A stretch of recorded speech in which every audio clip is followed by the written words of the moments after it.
tidak perlu dengar dia punya khotbah karena tidak ada lawatan di sana. Jadi orang cenderung kok mengundang pembicara-pembicara besar seperti siapa lagi, siapa begitu. Orang-orang lebih tertarik to the big speech, padahal mereka pasang tarif semuanya daripada pakai orang-orang yang benar melayani tanpa minta tarif.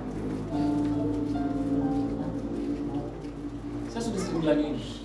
Karunia rohani termasuk khotbah ataupun pembicara itu tidak dapat dibeli, Bapak Ibu. Karena itu anugerah atau pemberian. Ya kan? Semua karunia-karunia rohani yang kita miliki ini tidak dapat dibeli. Contoh, ada orang yang coba beli karunia rohani, Simon kan? Seorang tukang ahli sihir di waktu semua dia lihat semua anak-anak di Rasul Paulus tumpang tangan kepada murid-murid lalu mereka berkarunia lidah waktu itu. Wah, dia kaget, mereka menyembuhkan orang sakit. Dia kaget, dia bilang gila. Ada yang lebih kuat dari saya punya pakatan ini, bagaimana ya? Opo-opo tengah mempan dengan itu tuh. Kayaknya ada saingan tuh. Dia coba beli. Ya kan kita bilang. Tapi kan Petrus nggak mau kan? Rasul Paulus nggak mau, Rasul Paulus belum nggak bisa. Itu tidak dapat dibeli. Tapi dia paksa, dia ngotot mau dibeli. Akhirnya dia kasih malu-malu Rasul Paulus di depan ada satu gubernur lah di situ. And then Paulus tegur dia, yang terjadi dia apa? Buta. Semua karunia rohani termasuk khotbah sekali. Itu tidak dapat dibeli, otomatis tidak dapat dijual juga. Akhir zaman ini Tuhan sedang mencari hamba-hamba Tuhan yang melayani Dia tanpa tarif. Harusnya kita melayani Tuhan tanpa tarif dong. Karena Tuhan bilang bahwa kamu dapatkan dengan cuma-cuma, kamu juga harus kasih dengan cuma-cuma. Tidak boleh kita pasang tarif, Pak. Bahaya kalau Tuhan ambil, bahaya. 2, 5, 2, 1 kan. Kita mesti setia dengan semuanya itu. Kita baca di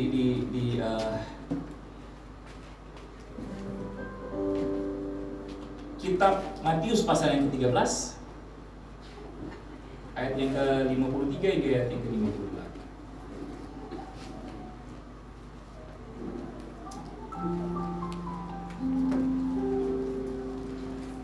Yesus sudah dapat? Matius pasal 13 ayat 53 hingga ayat yang ke-58. Itu perikopnya cerita tentang Yesus ditolak di Nazaret. Sudah dapat? Mari kita baca secara bersama-sama. 1, 2, 3. Setelah Yesus selesai menceritakan perumpamaan-perumpamaan itu, Ia pun pergi dari situ. Setibanya di tempat asalnya, Yesus mengajar orang-orang di situ, di rumah ibadat mereka. Maka takjublah mereka dan berkata, dari mana diperoleh hikmat itu dan kuasa untuk mengadakan mujizat-mujizat itu? Bukankah ia ini anak tukang kayu? Bukankah ibunya yang bernama Maria dan saudara-saudaranya Yakobus, Yusuf, Simon dan Yudas? Bukankah saudara-saudaranya perempuan semuanya itu bersama-sama dengan kita? Jadi dari manakah diperolehnya semuanya itu? Lalu apa? Mereka kecewa dan menolak Dia. Maka kata Yesus kepada mereka, seorang nabi tidak dihormati di mana-mana kecuali di tempat asalnya sendiri dan di rumahnya. Dan karena ketidakpercayaan mereka, tidak banyak mujizat yang diadakan di situ. So, singkat cerita bahwa tidak ada mujizat terjadi di situ. So, begini. Lawatan Tuhan terjadi bukan karena pembicara. Begini, Yesus datang di Nazaret. Kalau kita bacakan begitu, Yesus datang di Nazaret kan? Kalau kita lihat di sini firman Tuhan bilang bahwa Yesus datang di Nazaret, tetapi tidak terjadi apa? Kenapa? Karena mereka mendengarkan Dia, tapi tidak melakukan apa yang Dia katakan. Itu yang firman Tuhan bilang apa? Dikatakan berbahagia bukan cuma mendengar, tapi melakukan. Makanya mereka tidak bahagia waktu itu. Mereka tidak bisa terima ketika Yesus, mereka tahu itu Yesus punya sifat manusia ini. Yesus, wah, dia itu kan cuma jual-jual kayu, cuma kerja somel mungkin. Mereka kecewa di situ. Mereka lupa bahwa Yesus itu bukan cuma 100% Tuhan, dia tuh 100% juga manusia. Amin. Makanya dia rasa lapar, dia rasa haus, dia rasa kecewa, dia rasa ditolak. Dia bisa merasakan semua rasa yang manusia rasakan. Ditinggalkan sekalipun Yesus rasa kok. Dibenci, dicaci maki, Yesus rasa semua. Jadi bullshit atau omong kosong kalau kita bilang Tuhan tuh gak rasa apa yang saya rasakan. Cilah. Tidak. Kalau kita bilang bahwa saya punya pacar yang selalu bikin nyaman buat saya, selalu hadir buat saya, nah. Semakin nyamannya dia nyaman, tidak senyaman Yesus. Ya kan? Mau orang yang bilang dia cinta sama kita sekalipun, dia belum pernah mati buat kita, tapi Yesus sudah mati buat kita. Dia membuktikan cintanya, karena dia bilang apa? Tidak ada cinta yang lebih besar daripada apa? Cinta seorang sahabat yang mengapa? Memberikan nyawanya kepada sahabat-sahabat. The question is, pertanyaannya sekarang begini. Sudahkah kita korbankan semua yang terbaik yang buat kita itu nyawa buat sahabat-sahabat kita? Harusnya kita berikan. Karena Yesus mengajarkan begini, Pak. Yesus bilang begini. Kalau kita mau berhasil dan beruntung, dia bicara di kitab Yosua bahwa jangan lupa memperhatikan kitab Taurat siang dan malam. Lalu apa? Merenungkannya itu. Lalu apa? Melakukan semua yang tertulis di dalamnya. Dan ada satu kata dibilang di sini. Dan bertindak hati-hati sesuai dengan yang tertulis di dalamnya. Oleh itu apa? Maka perjalananmu akan berhasil dan kamu akan beruntung. Jadi bukan cuma sukses tapi beruntung. Kalau bahasa Jawa bilang bejo. Orang bejo betul-betul angin. Jadi Yesus kasih kita satu paket keberhasilan dan kesuksesan. Keberhasilan dan keberuntungan.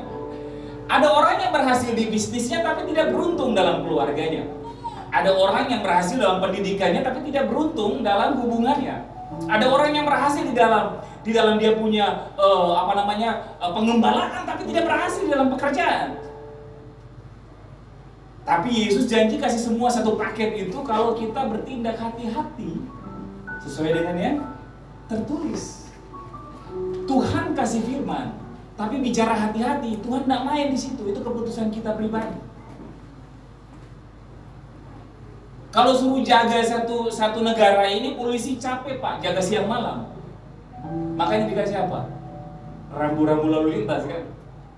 Fungsinya apa? Supaya hati-hati. Ada perempatan mungkin 10 meter sebelum perempatan dikasih perempatan. Ada turunan 10 meter sebelum turunan dikasih turunan, ya kan? Bapak Ibu sering jalan-jalan itu, bahkan ditabalik sekalipun itu ada tuh semua. Wah. Sekarang yang keren apa? Palang-palang saja bro, nyawa tak bisa di-download. Betul juga sih. Aduh, itu mengingatkan juga. Kalau di Jayapura punya sadis.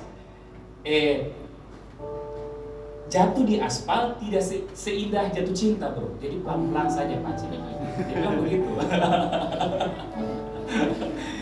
Tapi anyway, semua itu kasih ingat sama kita supaya bertindak hati-hati kalau mau selamat kan? Jadi waktu kita baca Alkitab Bapak Ibu, kita harus hati-hati. Karena ketika kita baca Alkitab itu cuma dua yang terjadi. Satu, kita menjadi orang yang lebih jahat dari Tuhan, merasa paling suci, menghakimi orang lain, merasa orang lain tidak layak dengan segala keberdosaannya dia, lalu debat dengan hal-hal yang tidak penting dalam hidup ini, baru bikin orang berdosa itu kasih tinggal mereka dalam posisi rasa bersalah karena saya tidak layak. Atau Ketika kita baca firman Tuhan, kita mengasihi apa yang Yesus kasih. Kita mengampuni apa yang Yesus ampuni. Kita mencintai apa yang Yesus cintai. Kita menjadi serupa seperti Yesus. So hati-hati baca Alkitab. Jangan sampai kita baca Alkitab lalu kita jadi orang paling galak dari Tuhan. Ada orang gitu kan? Wah, tadi malam baru tidur yang perempuan tuh tak layak masuk.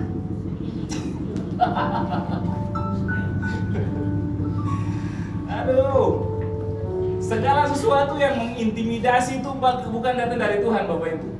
Itu datang dari iblis. Karena pekerjaan iblis kemarin kita belajar salah satunya apa? Intimidasi. Bukan cuma menipu, tapi dia kasih intimidasi. Oh, Anda masih berdosa karena terlayak pelayanan. Bahkan ada orang yang bilang, jangan sentuh saya karena saya ini hamba Tuhan, saya ini biji matanya Allah.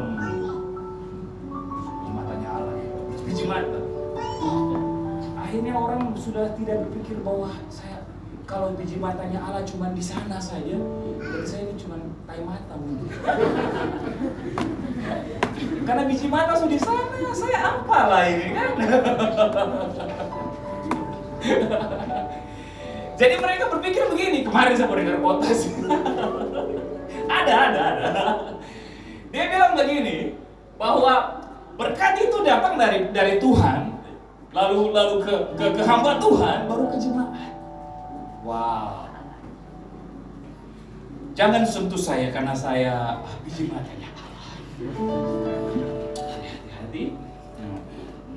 Berani Bapak Ibu ganggu saya, berkat tidak akan dicurahkan atas jemaat.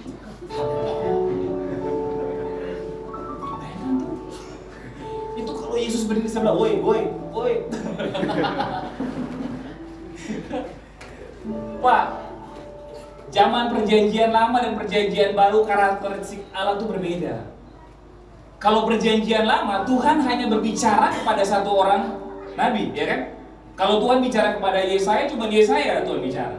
Dan cuma roh Tuhan tercurah atas dia. Begitu, itu hukum Taurat. Tapi nggak ada yang bisa melakukan hukum Taurat, ya kan? Bahkan Paulus bilang bahwa inti dosa adalah adalah hukum Taurat. Semakin kamu berusaha melakukan hukum Taurat, semakin kamu berdosa. Karena hukum Taurat itu bukan salah satu benar 9, salah satu salah semua. Jadi tidak ada seorang pun yang bisa melakukan hukum Taurat. Makanya Yesus, dia menebus semuanya itu, dia menggenapi semuanya itu, dan dia revisi semuanya itu dalam hukum kasih. 1-5 hukum kasih yang pertama, kasih Tuhan Allahmu dengan segenap akal, budi, kekuatan dan semua. Hukum yang kedua, 5-10 itu dikasihilah sesamamu manusia seperti dirimu sendiri. Makanya kasih harus lebih tinggi. Waktu zaman perjanjian lama itu Roh Kudus cuma satu orang, tapi ketika perjanjian baru, Bapak Ibu baca tahu kisah Pantekosta itu, waktu Roh Kudus dicurahkan, ya kan? Itu mereka berkumpul di loteng, ya kan? Semua lagi berkumpul, lagi berdoa, lagi menyembah Tuhan, tiba-tiba apa? Alkitab bilang apa?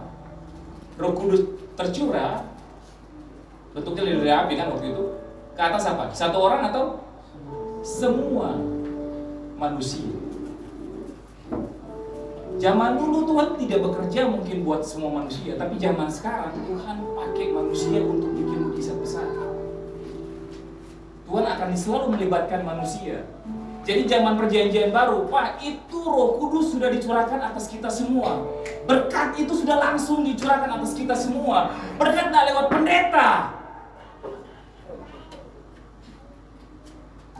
Buat apa kita bilang bahwa kita nih biji matanya Allah, lalu orang bikin susah jemaat, suruh. Mana kalau terbawa berpuluhan, mana akan diberkati. Nanti belalang yang datang ngarep-ngarep di rumah. Padahal dia sudah tebus semuanya itu di atas kayu salib. Tidak perlu kita lakukan itu. Kita bersembunyi di balik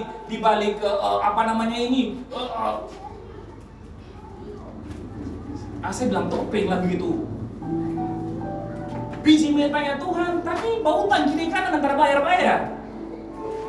Hello, ada yang bantuan begitu? Pak, utang itu bukan mantan. Kan saya sering bilang, utang itu bukan mantan. Kalau orang mesti lupakan dan move on, enggak, bayar. Kita suka tuduh orang lain, bilang orang berdosa, padahal lebih parah dari orang itu tersebut. Capek. Jadi mau apa? Lawatan Tuhan tidak terjadi karena pengkhotbah, Pak Bu. Yesus pengkhotbah besar datang di Nazaret, nggak ada terjadi apa-apa, ya kan? Nggak ada terjadi. Yesus sudah bicara kurang apa coba? Mereka nggak percaya kan? Wah, cuma tukang kayu lagi. Wow, hati-hati. Jangan pernah memperlakukan seseorang dengan cara tidak manusiawi karena kita kecewa dengan orang itu. Karena kita tidak tahu 5, 10 tahun, 20 tahun ke depan orang itu jadi apa. Siapa yang pernah berpikir bahwa seorang tukang kayu jadi presiden? Ya kan? Pak Jokowi hingga sekarang ini, ya. So, perlakukanlah semua manusia setara bahwa dia itu manusia. Jangan pernah lihat bahwa orang dalam kondisi dia itu statusnya dosa. Enggak. Dalam posisinya dia, enggak. Lihat statusnya bahwa kita semua itu anak Tuhan dan sudah dibenarkan oleh Tuhan. Ada yang lebih benar dari kita. Cuma Tuhan yang lebih benar, ya kan? Tapi lihat Yunus, pengkhotbah juga, ya kan? Nanti pokoknya baca Yunus ya di rumah lah gitu. Saya tidak boleh pergi baca Yunus di rumah. Itu kisah-kisah baca. Yunus datang ke Niniwe kan, ditugaskan kan. Dia bawa ilmu homiletik atau hermeneutik, itu cara berkhotbah, menyampaikan Injil kepada jemaat. Tapi dia sampaikan itu di luar ilmu homiletik yang diajarkan.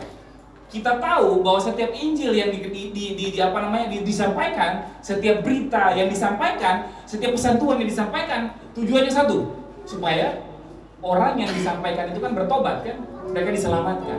Tapi Yunus tidak, Bapak Ibu. Yunus diutus di Niniwe, dia malah tidak ingin orang Niniwe bertobat, ya kan? Wah, dia diutus Niniwe, dia lari, dia mangayal, dia baju.